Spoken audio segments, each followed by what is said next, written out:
Welcome to the New Books Network. Hi, I'm Elizabeth Ferry. Welcome to another rebroadcast from the RTB archives. People are always reckoning. People are always trying, no matter how overwhelming the odds may be, people are always trying to fight back.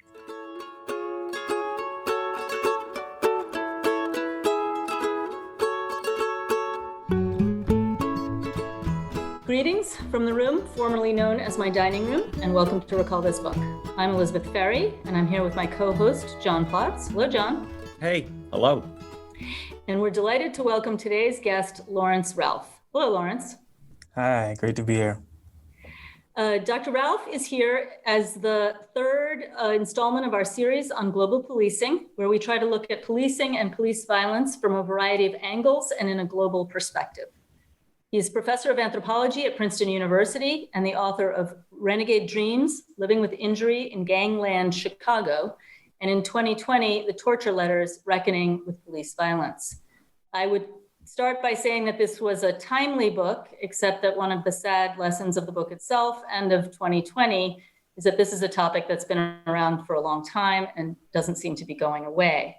Perhaps at least the public discussion of it is growing, and we hope a sense of shared outrage that will persist beyond putting a sign on one's lawn. So perhaps, Laurence, you could start us off by telling us a bit about the project and the book? Sure, I'd be happy to. My kind of introduction to the topic of police torture came when I was working on my first book, Renegade Dreams, which was about gang violence in Chicago.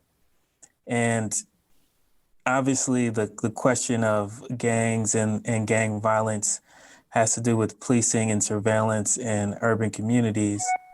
But I didn't go in depth in that book about how young people, especially, were policed in Chicago, because I quickly found out that that was an enormous topic with enormous history of its own. And one of the reasons why I found that out was because when there was an incident of police violence in which a young person was shot, people often made the claim that if nothing happened about Burge and the torture ring, then nothing would happen about the young people who were shot. And this was in 2006, 2007, 2008, and 9, before the kind of burgeoning of the Black Lives Matter movement. And so I always had an idea that I wanted to look at the torture cases and figure out who this person, Burge, was that people kept mentioning in Chicago.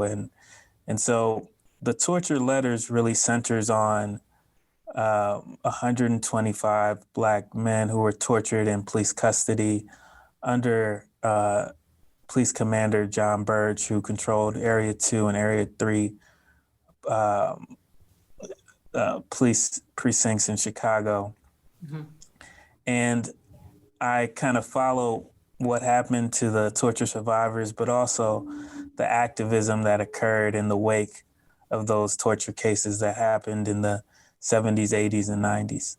We have to engage with the particularities of that community and really think about the problems they're facing. And that always stems from how people are already grappling with their own problems. Right. And assuming that people recognize there is a problem and then they're grappling with it as a kind of precondition for the work. Because if they don't feel it's a problem, then who are we to say that it is a problem, But obviously, when it comes to something like police violence, everybody knows it's an issue. It's a long historic issue. And so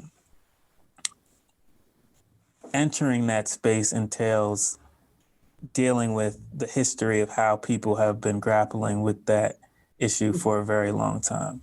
Maybe that's a good context, actually, Lauren, to ask you about the genre choices for your own writing, because, obviously one of the things that stands out is the letter decision. but not just, your decision to write letters, but also to think about public letters, which I was just thinking it's such an interesting quality, because on one feature of letters that we think about is their particularity in terms of personalized recipient, but you're kind of flipping that model around. In fact, when Elizabeth and I were talking, she had a wonderful line. I thought she said it's almost as if you're hiding one genre inside another with your letters. So can you talk about that decision in terms of the encounter with the problem that you're describing? Yeah, I mean, I think in the spirit of grappling with what people feel is the problem, one of the first questions I always ask when I embark on a research project is, assuming that we're going to address this social issue together, right? I think the first step is to see if people are interested in grappling with the social issue with me and allowing me to be part of their process in their community and grappling with the social issue. But assuming we've already established that and we've decided that we will work on this problem together, I always ask, who do you want this, who do you want to make aware of this issue? Like, who do you feel that really needs to know about this problem? Mm-hmm. And when it came to police violence in particular, it struck me that no one really cared about what academics thought or scholars thought about it. That was the least thing from their mind.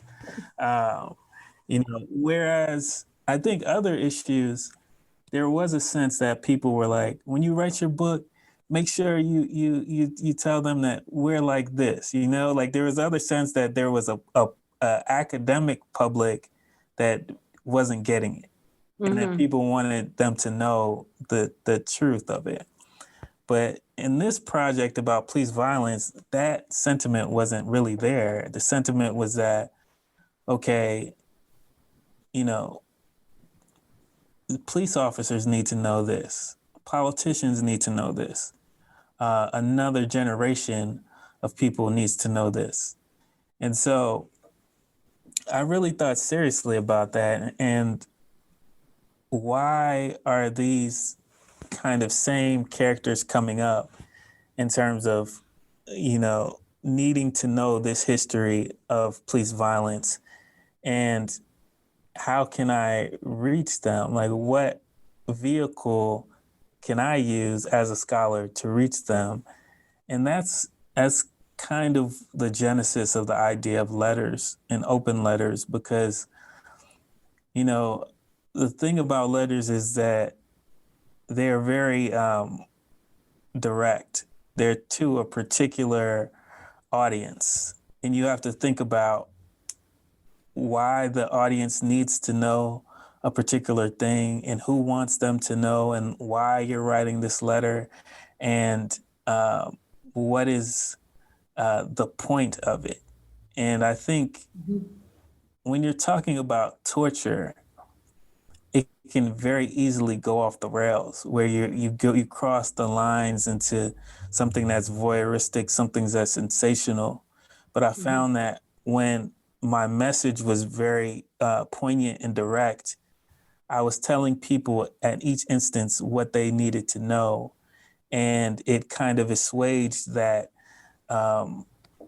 that feeling of voyeurism that I was very worried about and very careful to address in the book. And so, yeah, that's the primary reason why I kind of picked letters. And they were different because they were open letters in a sense. But open letters are often like more polemical than the kind of letters that I was writing. So they were really a kind of intimate, open letter that pointed people to a particular history. And I hope that together, all of the letters will kind of illuminate the larger landscape of police torture, not only in Chicago, but transnationally. Yeah. Maybe this is a good moment to bring in the second text that we decided we'd bring into conversation with your book, because it's also a letter, right? So the text is Between the World and Me by Ta-Nehisi Coates. Laurence, you suggested this. Can you introduce the book to our listeners and tell us why you chose it? Yeah, I think, I think the other reason why letters are important to me is because there's a tradition in African American literary tradition of kind of writing letters to loved ones to kind of warn of the hazards that they might face. And I think that there's a resurgence among this tradition ushered in by Between the World and Me. But of course, it has a longer history in Baldwin and The Fire Next Time.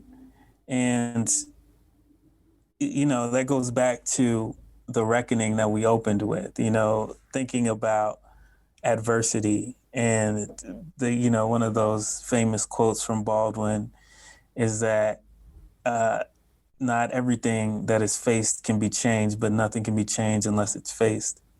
And that's the kind of reckoning that telling something that they need telling somebody something that they need to know because their survival depends on it. And that being an act of love. Yeah. And I think Between the World and Me is the epitome of that tradition. Right. And so in that way resonates with what I'm trying to do in the torture letters. Because it's a letter that's addressed to his son, an open letter that's addressed to his son. Right. Yeah. Thinking for a second about Coates's book and the quite pessimistic way in which he describes the question of hope, he's asked by or one version of hope, let's say, he's asked by a reporter, do you have hope? And shown a kind of sentimental picture of a policeman hugging a young Black boy, I think. And this is kind of the beginning of part of his ruminations on this question. And so hope is this complex thing that relates to something about optimism, it relates to something about despair. And you clearly are addressing this in your book, and you address it in the letter that you write to Mohamedou Ould Slahi, the author of Guantanamo Diary. Can you talk about hope and despair and how those relate and how you work with them? Yeah, I mean, I think that this is, I think, a little bit of a divergence from where I go with the open letters and where Coates goes. And there was that debate between Coates and Cornel West, right, a couple of years ago, I think, around this issue of hope.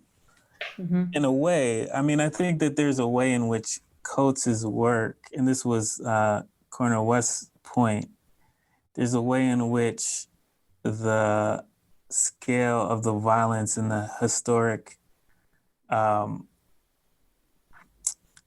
length of the violence and the historic scale of the violence and the just the domination of police power can seem like wholly determining in a way that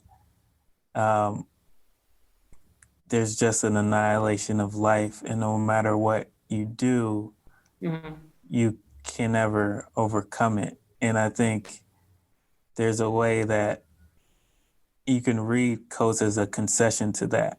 Like he concedes that is that's always been the purpose of American system of governance, and that will always be. And Right. you know, there's nothing besides that. Mm-hmm. And there's a way in which that is attractive to people in the same way that torture is attractive to people in a kind of voyeuristic and sensational way in which people actually derive some kind of sense of power and pleasure from seeing domination, right? Mm-hmm. And this is juxtaposed against a history in which people are always fighting back, people are always reckoning, people are always trying, no matter how overwhelming the odds may be, people are always trying to fight back. So, you know, I feel like I have to also talk about that. And that's part of, again, my conception of injury, where I have to talk about the potential for repair, you know? Right. Right. And for me, that is talking through these issues with someone like Mohamedou, who is tortured on Guantanamo Bay by a Chicago police officer. Mm-hmm. And he has a radical sense of optimism. And yeah, I'm taken aback by his radical sense of optimism for the other reason that it's, seems individualistic. It seems in one's own power to like will the strength to overcome. But I do recognize how understanding that can be a tactic and a strategy for fighting against oppression in the long run, and also making different survivors of police torture visible to each other, as a way to dismantle the American empire. So when you say understanding that, you mean under the understanding of one's capacity to continue to be hopeful? Yes, but in a real practical sense too, in terms of just like what you did to remain hopeful. Right. Like, when I'm talking to Muhammad, I'm like, no, on an everyday, like, what did you actually do? Right. Yeah. And so, like, he's talking about how he kept track of the days by reciting a certain passage of the Quran, because he memorized it. So he knew that if he recited a certain amount, that would be a certain amount of hours. Right. And therefore he kept track of the days that way. Or how he they didn't want him to know what time it is. So he would ask people, his interrogators, for particular things in ways that they would reveal their wrists so he can look at their watch, Right. So these are like literally ways in which he survived. And so I think those actual tactics are important, just to know. And not to underestimate. Right, not to underestimate. So there's like the theoretical or the abstract notion of hope, but then there's the everyday practice of hope.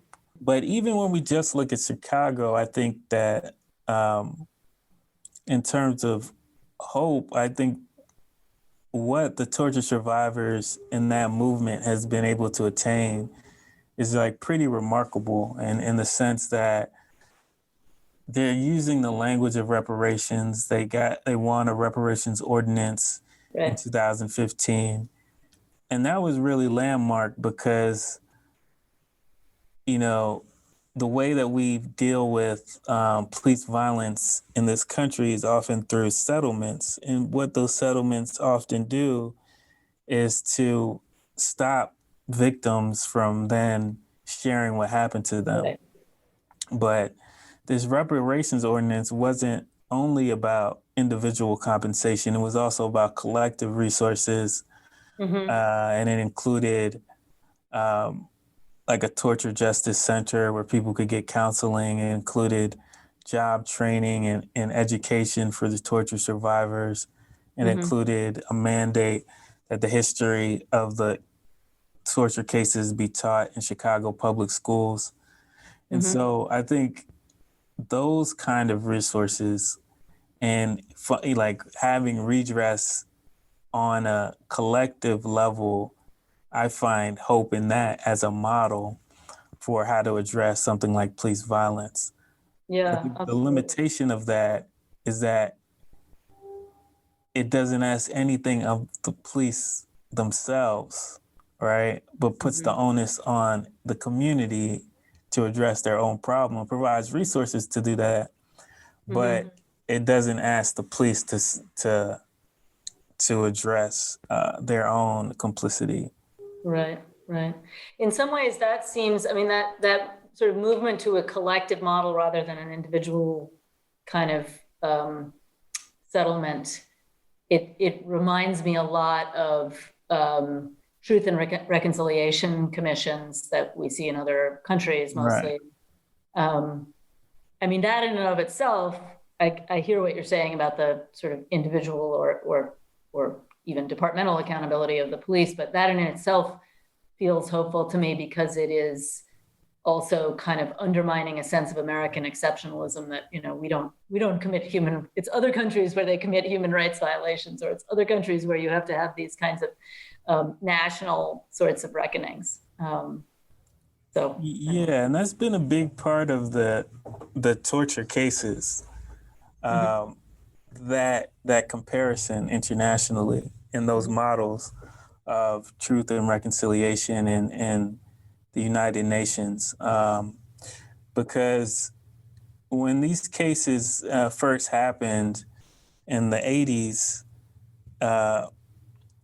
they first kind of gained recognition in the 80s, and then they found out that they had happened earlier in the 70s.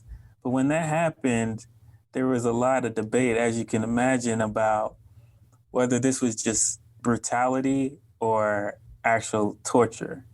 And it's been a lot of work for us to say that, no, this is police torture. But that came from the international comparison and comparing what actually is happening and what devices people are using to torture people and how that compares to what's happening in other spaces. And, you know, the first set of comparisons happened in the 90s around dictatorships in Latin America.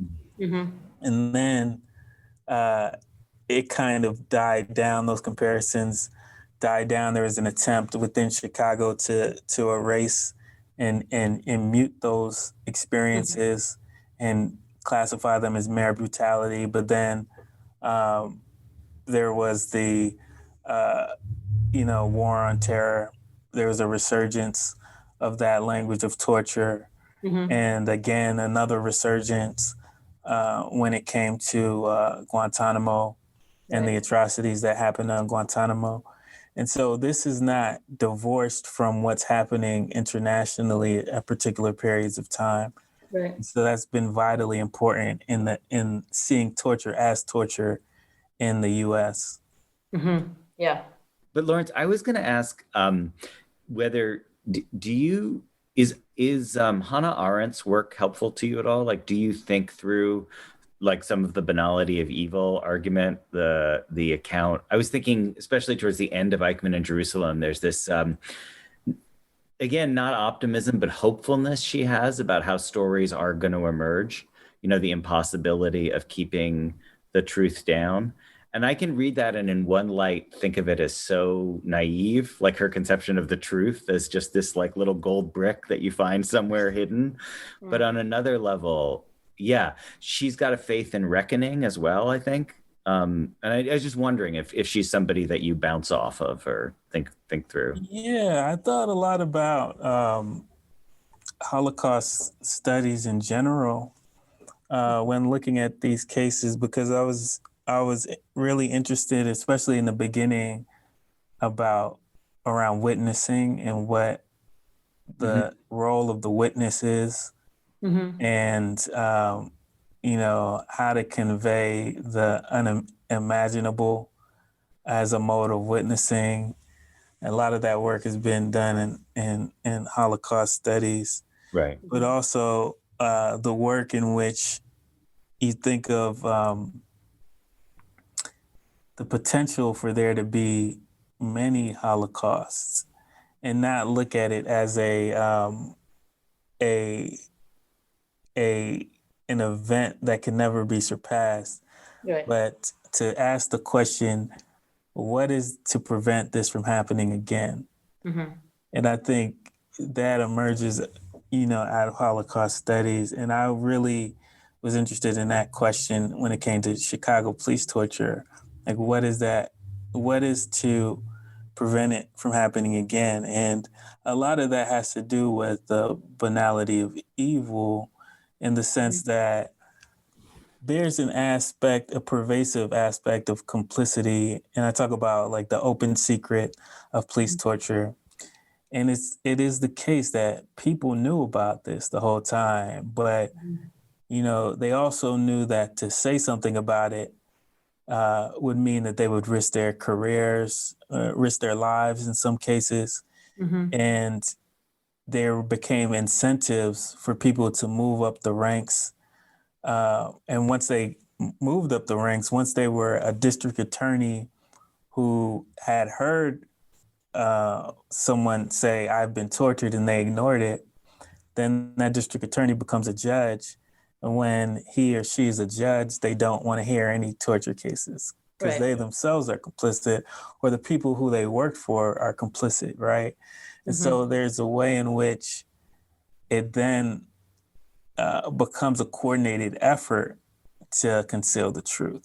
Just like a tiny point, but like from a literary studies perspective, I really appreciate that account of what you can get out of Holocaust witnessing studies, because I think for too long the discourse of trauma has seemed, so predominant in terms of defining the unspeakability around this sort of terrible crimes, or sort of genocidal like crimes, that we forget that there's lots of ways to talk about the silencing of witnessing or the suppression of witnessing, which does not involve trauma, because trauma is like a psychological aporia, which is, definitely there and real, but it isn't the only account for why silence would spread, and I just think it's important to keep those different, like something like the Arendtian account of the difficulty of witnessing and the logic of why witness would be suppressed or silenced, but it's a non-traumatic account of what that is. And I think that's, yeah. And it gets away from what, as you were saying, it gets away from the notion of the singularity of the Holocaust, as if you treat the Holocaust as this one, blockage, rather than understanding, Holocaust type events that are, that are pervasively present and have to be recognized. Yeah. Yeah. I mean, and there's a resonance there between African American studies and slavery, in which that kind of unspeakability of the horrific. Well, on the one hand, there's that unspeakability of the horrific. Then there's the seeing it as the ultimate event that nothing can compare to as well, right? And I think that it's, for me, I really, thought carefully about that, because on the one hand, there is a perspective that it's so horrific that you can't really describe it. And to try to describe it only plays into a kind of pornography of violence, Right. where the when it comes to the legal aspect, in like truth and reconciliation and the practicality of having to tell the stories in the law through the court of law, it's a different thing because people have had to say what happened. They've had to show the scars on their body. They had to describe the instruments of torture, and in order to like gain recognition. So Yeah. there's this balancing act between like how you describe that process and how do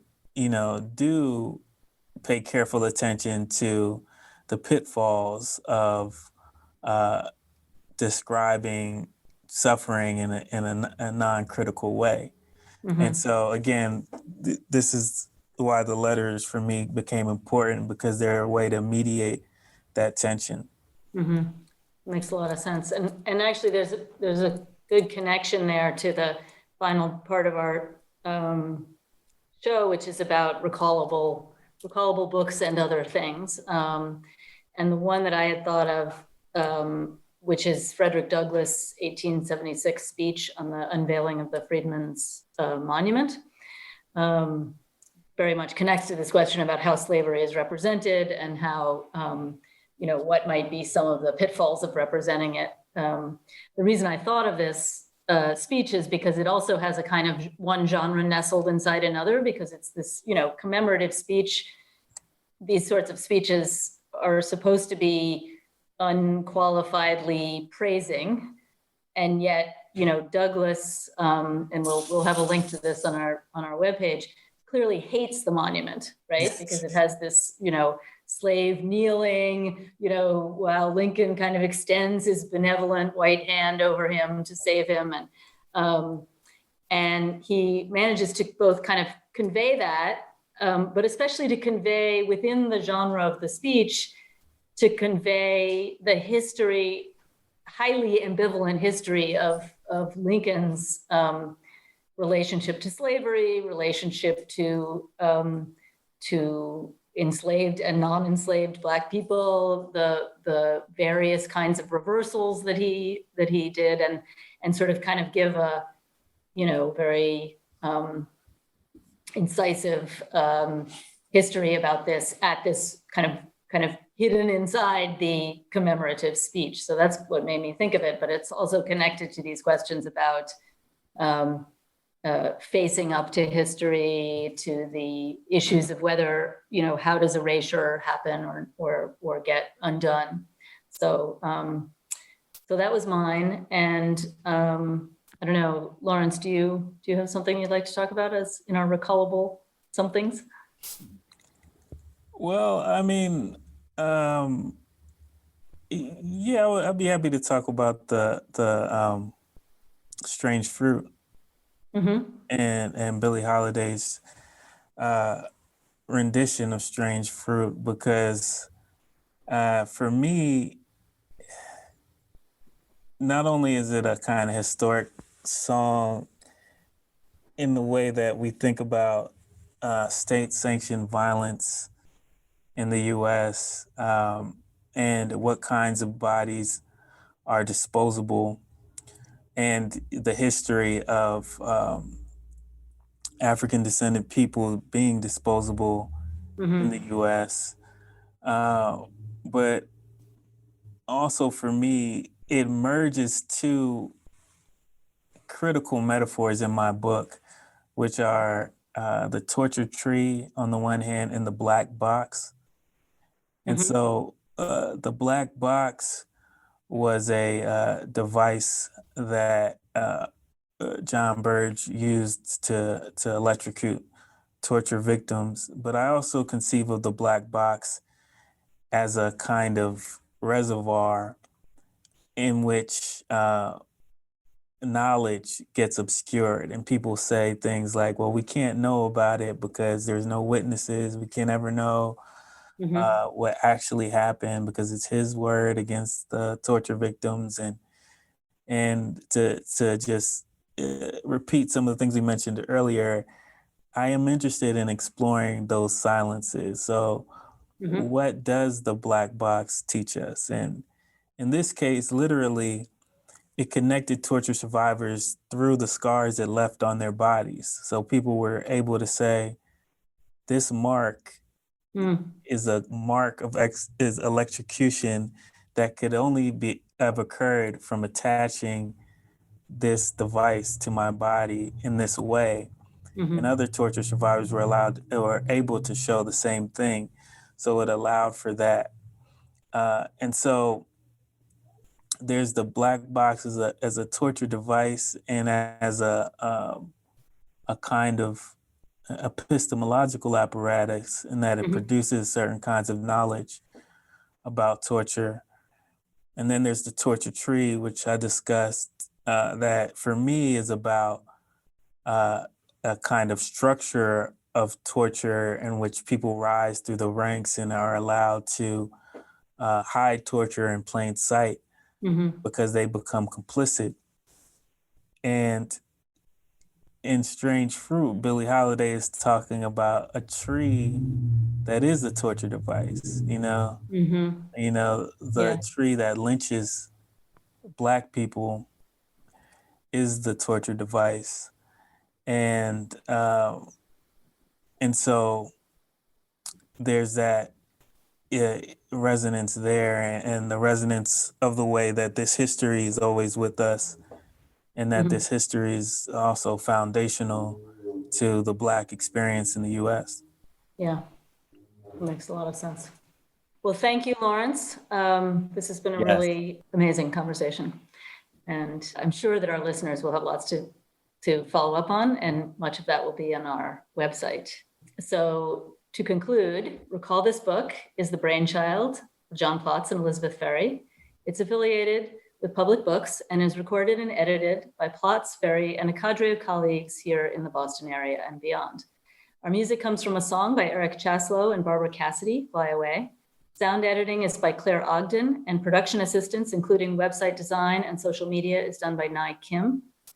We appreciate the support of University librarian Matthew Sheehy and Dean Dorothy Hodgson, the Mandel Center for the Humanities at Brandeis, and the Mellon Connected PhD grant.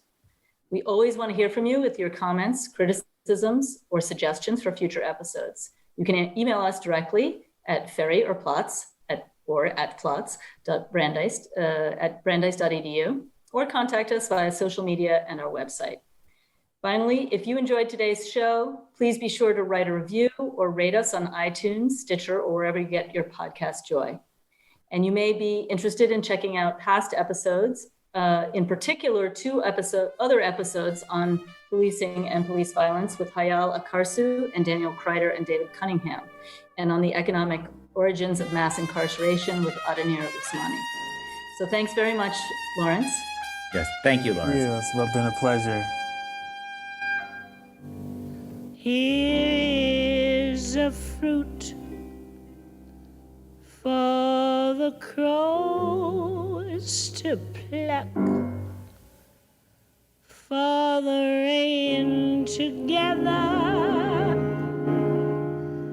for the wind to suck, for the sun to rot, for the tree to drop.